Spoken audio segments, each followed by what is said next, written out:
So what's happening, people? It's me again, Courtney, doing my MMA predictions.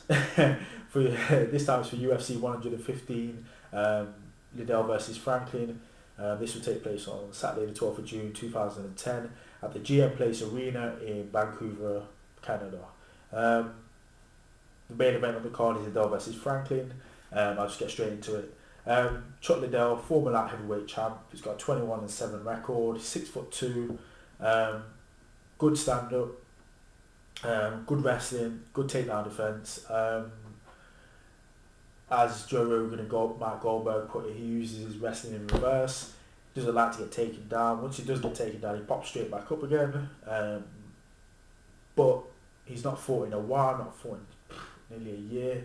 So his ring rust, cardio, and his age will all play a factor in this fight.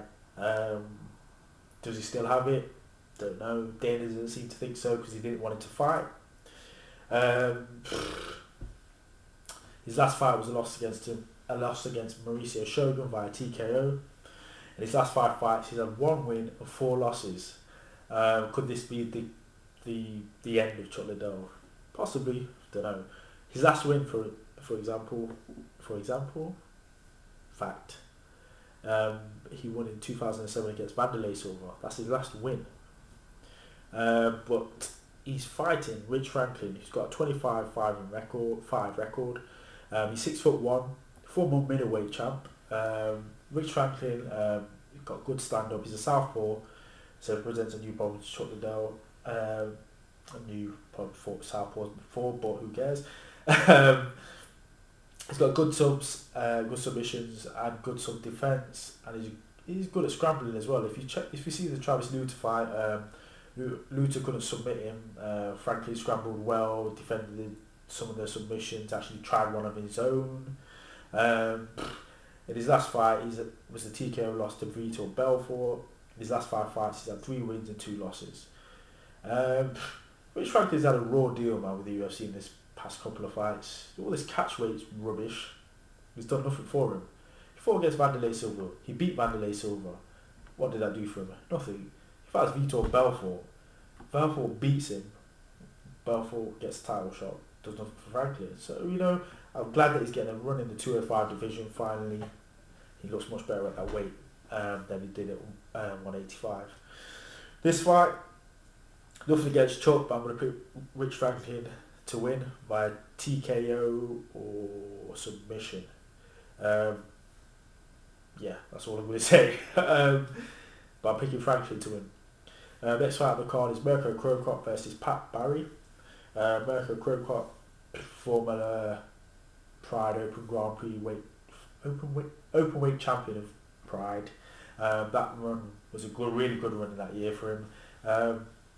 Cro Cop's got a 26-7-2 record. He's got K1 level striking. He's got a wicked left high kick. If you haven't seen Cro Cop's high kick, you need to type it in on YouTube or other video sites. Just type in Cro Cop left high kick or whatever, and you'll see that left high kick is really good, but not in the UFC. His boxing's decent, although he doesn't throw many combinations. His takedown defense is poor. I could take him down, and I'm not even joking. I could take him down easily. Ground game still hasn't got any. He hasn't showed me any ground game. I don't know. Has anyone seen his ground game? Anyone see him do a triangle sub armbar? No. Biggest thing of all as well, for me personally, Mirko Cro Cop has lost his heart. He doesn't seem to want to fight anymore. He's just doing it because he thinks he has to, but I don't think he's got the heart anymore to fight. His last fight was a TKO win over Anthony Perouge. Anthony Perouge showed more heart than Cro Cop. Perouge got battered, but and came back and wanted to fight even when the doctor was saying no.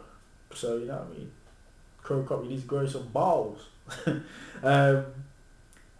his last 5 fights, he's had 3 wins, 1 loss and 1 no contest. It's a bit deceiving, that record is, because his fight record in the UFC is just poor. If you look at, it's not a record, but if you look at the performances, they've been rubbish and questionable as well. He's fighting Patrick Hypodie Barry. He's relatively young in MMA, fight-wise. He's got a 5-1 record. He may be 6-1. Got another K1 level striker. He's just quite short for a heavyweight. He's 5'11", but you know that might work for him. Biggest thing of all, this guy's got a big heart. I hear interviews. I've seen the interviews. I've seen the articles about him cashing his check. He's a really likable guy. But yeah, he's got a big heart. If his last fight against Anthony Hardon, there's a few times he got rocked and he got caught and he knew he had to finish the fight, and he carried on because he had the heart and the willpower to do it, something which Cro Cop lacks. Obviously in his last 5 fights he had 4 wins and 1 loss. The 1 loss came against Tim Hague.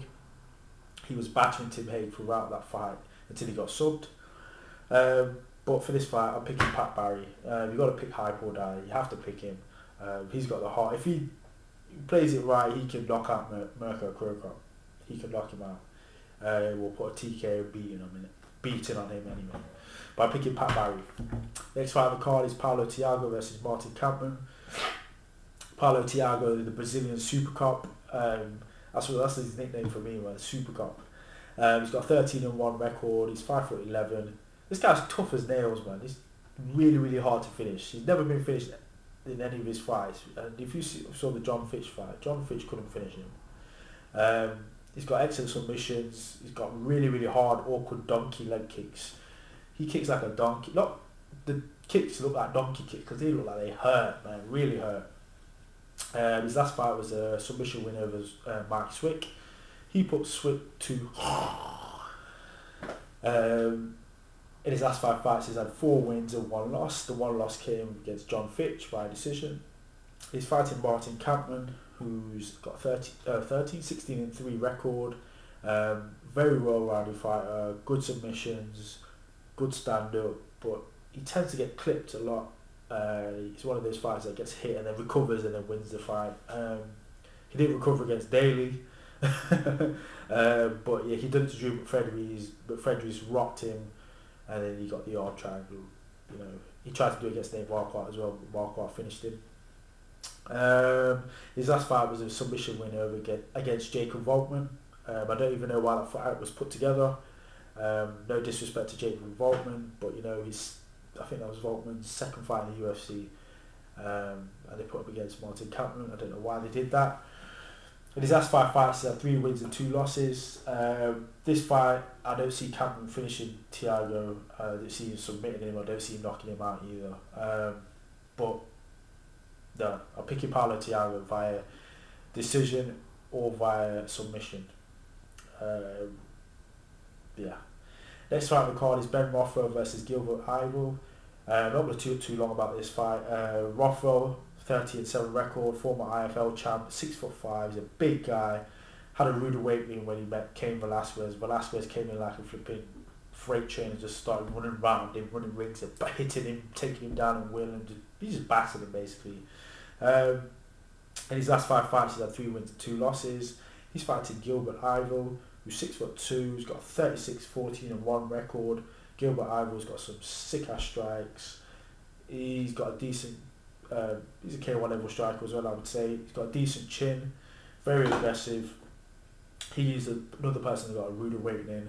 He ran into Junior Dos Santos and got sparked. In his last 5 fights, he's had 3 wins and 2 losses. For this fight, I'm going to go out on a will and hope Gilbert Yvel wins. Gilbert Yvel's going to win the fight by a TKO. Next fight on the card is Carlos Condit versus Roy MacDonald. I'm not going to talk about this for very long. I haven't seen MacDonald fight at all. He's an undefeated fighter, but he's fighting Carlos Condit. I like Carlos Condit because he's a well-rounded fighter. He's got good submissions, he's got a good chin, and he's not been finished since 2006. I'm picking Carlos Condit to win the fight because he's well-rounded, he's got more experience. But anyway, those were my picks. I may decide to do 2 videos next time so I don't have to talk so fast. But anyway, check me out at thepainpalace.com. Follow me on Twitter, the same username, chokewho, and leave your comments and rate, subscribe. And if you've got any questions or anything, just leave them in the comments below or holler at me. Peace.